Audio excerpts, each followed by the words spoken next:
کہ ہم پروگرام سویرے ختم کر دیا کریں، بند کر کے آپ شروع کر کے آپ لوگ دیر سے آتے ہیں تو ذرا مشکل ہو جاتی ہے۔ بہرحال اللہ وحدہ لا شریک سے دعا ہے کہ اللہ تبارک تعالی ہمیں اور آپ کو نیک عمل کرنے کی توفیق عطا فرمائے اور ہم سب کو قرآن و سنت پہ عمل کرنے کی توفیق عطا فرمائے، آمین یا رب العالمین۔ وصلی اللہ علی نبینا محمد وعلی آلہ وصحبہ اجمعین، والسلام علیکم ورحمۃ اللہ وبرکاتہ۔ اور جیسا کہ اعلان کے مطابق آپ کو پتہ ہے کہ انشاءاللہ تبارک تعالی سوال و جواب کی مجلس ایک ہفتہ مکمل اس پروگرام کے علاج اور معالجہ کے بعد انشاءاللہ تعالی ہوگی، مجلس خاص ہوگی جس میں مکمل سوال و جواب ہوں گے۔ آپ حضرات اپنے گھر سے جو بھی ذہن میں سوال بالخصوص موضوع کے تعلق سے، لیکچر کے تعلق سے، وہ شبہات، وہ کوئی چیز چھوٹی، کوئی بات سمجھ میں نہیں آئی، وہ آپ پوچھ سکتے ہیں۔ اس کے لیے خاص ایک ہفتہ میں انشاءاللہ تعالی رکھوں گا۔ اللہ تعالی ہم سب کو نیک عمل کرنے کی توفیق عطا فرمائے۔ وصلی اللہ علی نبینا محمد وعلی آلہ وصحبہ اجمعین۔ السلام علیکم ورحمۃ اللہ وبرکاتہ۔ اگر کوئی سوال ہے تو آپ لائیں۔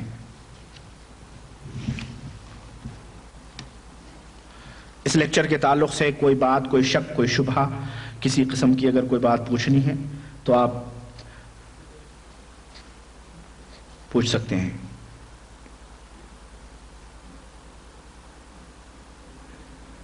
دو تین آدمی کھڑے ہو جائیں تاکہ جلدی سے جو ہے فٹافٹ معاملات لے آئیں۔ اب وہ پورے سوال سمیٹیں گے، پھر آپ لائیں گے، ایک ایک بڑھاتے رہیں، بات چلتی رہے، ادھر سوال جواب آتے رہیں۔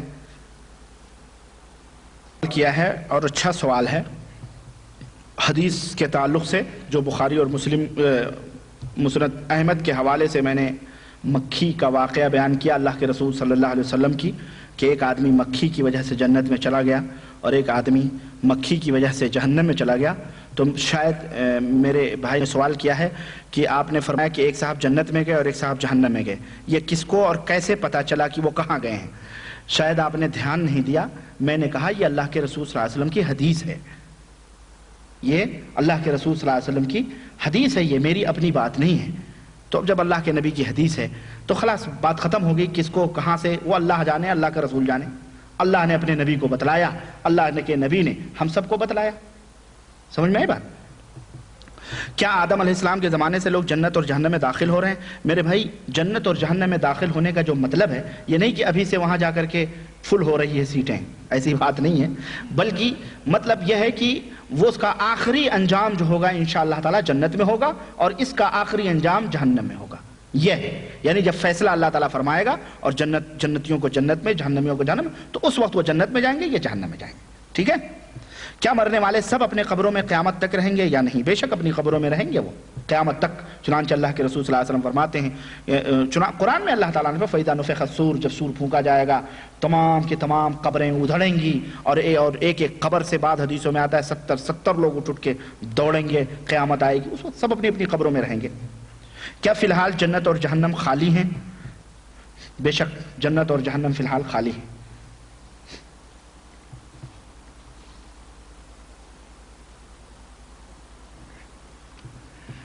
ایک صاحب نے سوال کیا ہے کہ آپ قرآن کی آیت پڑھیں لیکن اس کا ترجمہ نہیں بتائے، کون سی سورہ ہے اور کون سا نمبر ہے؟ مہربانی کر کے سورہ اور نمبر بتائیں۔ کون سی آیت میں نے پڑھی ہے؟ ہم نے تو کئی آیتیں پڑھی ہیں، اب اس میں کون سی آیت آپ کو مطلوب ہے؟ آپ کو لکھنا چاہیے کہ آپ نے یہ آیت پڑھی ہے، یعنی قرآن کا ایک دو لفظ بتاتے تو مجھے یاد آتا، میں نے تو 10 آیتیں قرآن کریم کی پڑھی ہیں آپ کے سامنے، یعنی جتنی بھی ہم نے آیتیں اور سوریں پڑھی ہیں۔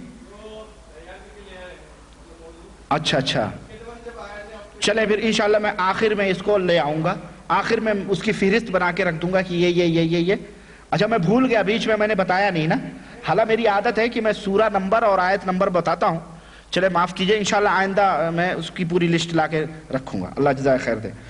کیا شرک اصغر کرنے والا جنت میں کبھی نہیں داخل ہوگا؟ ایسی بات نہیں، شرک اصغر یعنی ریاکاری کرنے والا ایسا نہیں ہے کہ وہ جنت میں کبھی داخل نہیں ہوگا، اللہ سے توبہ کرے وہ، ٹھیک ہے، اور اللہ تعالیٰ اسے چاہے گا تو معاف کرے گا اور جنت میں داخل کرے گا اس کو۔ ایک بھائی نے سوال کیا ہے کہ بنا ٹوپی کی نماز پڑھنا صحیح ہے یا نہیں؟ کتاب و سنت کی روشنی میں تفصیل سے وضاحت کیجئے، عین نوازش ہوگی۔ میرے بھائی ٹوپی بغیر ٹوپی کی نماز پڑھنا درست ہے، صحیح ہے، اس میں کوئی قباحت نہیں ہے، نہ ہی اجر و ثواب میں کوئی کمی ہے۔ اس سلسلے میں صحیح مسلم کے اندر کئی روایتیں آتی ہیں، اور ترمذی کے اندر بھی کئی روایتیں موجود ہیں حضرت جابر سے اور مختلف صحابہ سے۔ میرے بھائی دیکھیں، اسلام کے اندر سطر چھپانا واجب ہے کہ نہیں؟ سطر چھپانا نماز کے لیے ضروری ہے کہ نہیں ہے؟ ہر ایک، یعنی بلا کسی اختلاف مذہب کے آپ سوچیں، سطر چھپانا فرض ہے نماز کے لیے، ہے کہ نہیں؟ یہ سب مانتے ہیں۔ اور سطر کہاں سے کہاں تک ہے؟ یہ بھی سب مانتے ہیں کہ ناف سے لے کر مرد کا سطر کیا ہے؟ گھٹنا ہے، اور عورت کا سطر پورا سر، سمجھو پورا سطر ہی سطر ہے عورت، اور یہ سطر کا چھپانا فرض ہے۔ اسی طرح سے اللہ کے رسول صلی اللہ علیہ وسلم نے فرمایا کہ اگر کسی کے پاس کپڑے ہیں تو آدمی کو چاہیے کہ کم از کم اپنے کندھوں کے اوپر اپنے کپڑے رکھ کر کے نماز پڑھے، یعنی اس کے کندھے کھلے ہوئے نہیں ہونے چاہیے۔ سر کسی نے بھی سطر میں نہیں شامل کیا ہے، ایک نقطہ آپ ذہن میں رکھیں، یہ سر جو ہے یہ سطر میں آتا ہی نہیں ہے، تو جب سطر میں نہیں آتا ہے تو اس کا چھپانا ضروری کہاں؟ کوئی کہتا ہے اگر سر سطر میں آتا تو حج جیسا اہم عمل اور حج جیسی اہم عبادت اللہ تعالیٰ یہ نہ کہتا اپنے بندوں کو کہ اپنے سروں کو کھول کر کے جاؤ، سطر کھول کے جاؤ، نعوذ باللہ۔ اسلام کے اندر کوئی عبادت ایسی نہیں ہے جو سطر کھول کر کے کی جائے، نعوذ باللہ، ٹھیک ہے؟ تو میرے بھائی کسی نے بھی سر کو سطر میں نہیں شامل کیا ہے، اور اس سلسلے میں کئی حدیثیں ہیں کہ صحابہ کرام رضوان اللہ علیہم اجمعین، حضرت جابر، ایک صحابی پہنچے، وہ کپڑا ٹانگ کر کے نماز پڑھ رہے تھے، جب وہ نماز سے فارغ ہوئے تو ایک تابعی رہے ہوں گے کوئی، انہوں نے کہا آپ کپڑا ٹانگے ہوئے ہیں اور جو ہے ایک ہی کپڑے میں نماز پڑھ رہے ہیں، ایک ہی کپڑے میں کیسے نماز پڑھتے تھے؟ معلوم ہے آپ کو؟ چادر ہوتی تھی، چادر کو گلے میں باندھ لیتے تھے، ہاں، تو یہ چادر یہاں سے لے کے گھٹنوں تک ہوتی تھی، گھٹنوں کے نیچے تک، اس طرح سے وہ ایک کپڑے میں نماز پڑھتے، جیسے لنگی ہے، اتنی لمبی لنگی ہو کہ آپ یہاں باندھ لیں تو مطلب آپ پورا سطر آپ کا وہی ہے، ٹھیک ہے؟ ایک کپڑا ہی ہو، اور دو کپڑے کیا ہوئے کہ آپ ایک تہبند پہن لیں، ایک کندھا ڈھک کے نماز پڑھ لیں، یہی صحابہ کرام، تو وہ ایک ہی کپڑے میں نماز پڑھ رہے تھے حضرت جابر، اور ایک کپڑا ٹنگا ہوا تھا۔ انہوں نے کہا آپ بھی کیا کر رہے ہیں؟ ایک کپڑا ٹنگا ہوا ہے اور آپ اسی طرح نماز پڑھ رہے ہیں۔ انہوں نے کہا اس سے پہلے تمہیں کبھی دو کپڑے نصیب ہوئے تھے نبی کے زمانے میں؟ ایک ہی کپڑے ہوتے تھے، اسی میں نماز پڑھتے تھے، ایک ہی کپڑے ہوتے تھے، اسی میں نماز پڑھتے تھے۔ تو میرے بھائیوں، میرے عزیزوں، اور انہوں نے حضرت جابر نے یہ بھی کہا کہ تجھ جیسے احمق کو، یہ دیکھیں، میں نے اصل میں ایک سوال آیا تھا اور میں نے اس کو ترجمہ کیا تھا، وہ پتہ نہیں کہاں غائب ہو گیا مجھ سے، ہے انشاءاللہ۔ انہوں نے کہا تجھ جیسے احمق کو بتلانے کے لیے میں اس طرح سے کر رہا ہوں تاکہ تم جیسے لوگوں کو پتہ چلے کہ اس طرح سے جائز ہے، جو تم یہ سمجھے ہوئے ہو کہ دو کپڑے، وہاں جھگڑا دو کپڑوں میں نماز پڑھنے کا، بعض لوگ سوچتے تھے دو کپڑوں میں نماز ہوتی ہے، بعض لوگ سوچتے تھے ایک کپڑے میں نماز ہوتی ہے۔ یہ 14 صدی میں یہ فتنہ اٹھایا گیا کہ 3 کپڑوں میں نماز پڑھو، کل کو آئے گا پیر بھی ڈھکو، موزے پہن کے نماز پڑھو ورنہ نماز ہی نہیں ہوگی، جس طرح سر پہن۔ ایسے جاہل ہیں مسجدوں کے اندر، وہ ٹوپیاں رکھے ہوئے ہیں چٹائیوں کی، ان سے کہو یہ ٹوپی پہن کے تو اپنی سسرال جائے گا؟ پوچھو اس سے، سسرال جا سکتا ہے یہ ٹوپی پہن کے؟ وہ اس سے پوچھو، چلو سسرال نہیں، تو یہ ٹوپی پہن کے مسجد سے باہر جا سکتا ہے؟ نہیں جائے گا۔ کیوں نہیں جائے گا؟ جب وہ اتنی اچھی چیز ہے، اتنی اچھی چیز ہے وہ کہ اس کے بغیر نماز ہی نہیں ہوتی، یا اس کے بغیر اس کے اندر وہی نہیں پیدا ہوتی، تو پھر وہ ٹوپی پہن کے باہر مسجد کے کیوں نہیں جاتا؟ دنیا ہنسے گی اس کے اوپر، اس کا مذاق اڑائے گی، اس کا تمسخر اڑائے گی، وہ چٹائی کی ٹوپی پہن کے آگے، دنیا اس کو حونق سمجھے گی، اس کو احمق سمجھے گی، بیوقوف سمجھے گی۔ کیوں؟ وہ چیز لوگوں کی نظروں میں بری ہے، وہ چیز لوگوں کی نظروں میں بری ہے۔ لیکن اگر کوئی اچھی ٹوپی پہنا ہے تو مسجد میں بھی ہے اور باہر بھی ہے کہ نہیں؟ مسجد میں بھی ہے، باہر بھی وہ ٹوپی پہن کے، جیسے ہم لوگ ٹوپی پہن کے الحمدللہ گھومتے ہیں، چلتے ہیں، کوئی حونق نہیں سمجھتا، کوئی بیوقوف۔ تو مسجدوں کی جو ٹوپیاں ہیں، ایک تو اب وہ لوگوں کی نظروں میں، لوگوں اپنی نظر میں وہ بھی ناپسند کرتا ہے، لیکن مجبوری کے تحت وہ وہاں مسجد میں پہنے ہوئے، باہر نکلا کہ سوچے گا ہمارا مذاق اڑایا جائے، تو لوگوں کی پسند کا اسے اتنا احساس ہے کہ وہ ٹوپی پہن کے باہر نہیں نکل سکتا، کیوں؟ اس کا مذاق اڑایا جائے گا۔ اور جس اللہ نے قرآن میں یہ فرمایا ہو خذوا زینتکم عند کل مساجد کی مساجد کیا لوگوں ہر نماز پڑھنے جاؤ تو زیب و زینت سے جاؤ، سج سنور کے جاؤ نماز پڑھنے کے لیے، تو سج سنور کے اس مسجد میں وہ گندی میلی ٹوپی جس کے اندر بھونگے بھی ہوتے ہیں، کیڑے بھی ہوتے ہیں، گھومتے رہتے ہیں، وہ سر پہ رکھ کر کے وہ نماز پڑھ رہا ہے، جو باہر وہ زیب و زینت کی چیز ہے تو باہر نکل کے جا، کیوں نہیں باہر نکل کے جاتا؟ تو میرے بھائی یہ مسجدوں میں یہ غلط بات ہے اور لوگوں کی جہالت ہے یہ، اور ملاؤں کی بھی جہالت ہے جنہوں نے ٹوپی کو دین سمجھا ہوا ہے اور ٹوپی کو عبادت سمجھا ہوا ہے، غلط بات ہے۔ بلکہ میں تو یہ کہتا ہوں جس جگہ بغیر ٹوپی کے نماز پڑھنے کو حرام کہا جا رہا ہو، ایسی جگہ پہ بغیر ٹوپی کی نماز پڑھنا واجب اور فرض ہے، ضروری ہے، تاکہ ان احمقوں کو معلوم ہو کہ بغیر ٹوپی کے بھی نماز ہو جاتی ہے۔ سمجھ میں آئے بات؟ تو یہ جھگڑے کی بات نہیں ہے، نہیں کی اختلاف کی بات ہے، یہ جہالت کی بات ہے۔ میں ایک جگہ ایک مسجد میں نماز پڑھ رہا تھا اور جناب علی جیسے ہی میں نیت باندھا بغیر ٹوپی کے اکثر چلا جاتا تھا نماز۔ اب وہ جماعت ایک مسجد تھی مشہور، ہمارے یہاں مسجدیں بٹی ہوئی ہوتی ہیں نا، یہ فلانے کی مسجد، یہ فلانے کی مسجد، یہ غوثیہ مسجد، یہ قادریہ مسجد، یہ فلانی مسجد، اب نام کیا لوں میں۔ تو وہ تھی بیچارے بھولے بھالے اللہ والوں کی مسجد ہے نا، پھیرے جو لگاتے ہیں، اللہ انہیں جزائے خیر دے، ہدایت دے۔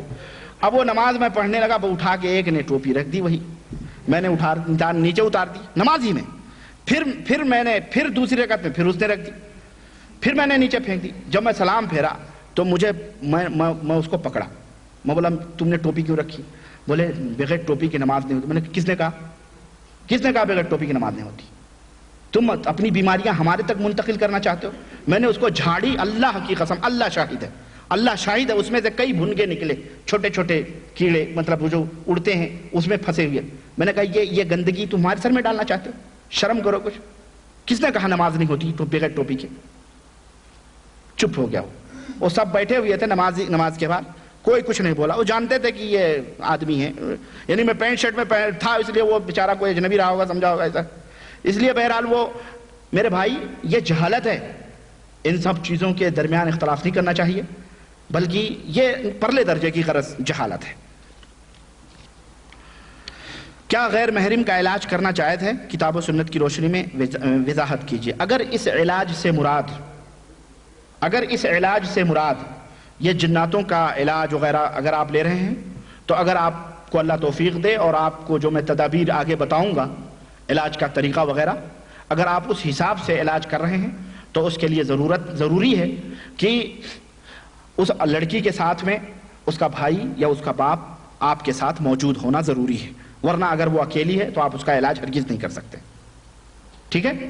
اگر آپ ڈاکٹر ہیں تو ظاہر ہے آپریشن تھیٹر میں اور تو کوئی جائے گا نہیں، ڈاکٹر رہیں گے، سب رہیں گے، تو اس وقت وہ چونکہ المحظورات تبیح الضروریات تبیح المحظورات، ضرورت کی چیزیں ممنوع چیزوں کو جائز کر دیتی ہیں، ٹھیک ہے ممنوع ہے، لیکن بغیر آپریشن کے وہ بچ نہیں سکتا آدمی، اتنی اجازت شریعت آپ کو دے گی کہ آپ اتنی دیر آپریشن تھیٹر میں خلوت میں عورت رہ سکتی ہے، اور اگر ہے تو اس کا شوہر یا اس کا بھائی وہاں اگر اجازت رہ سکتا ہے، لیکن اگر ڈاکٹر کہہ رہے نہیں آپ باہر انتظار کریں، ہم آپریشن تھیٹر میں، تو کوئی حرج اس میں نہیں ہے۔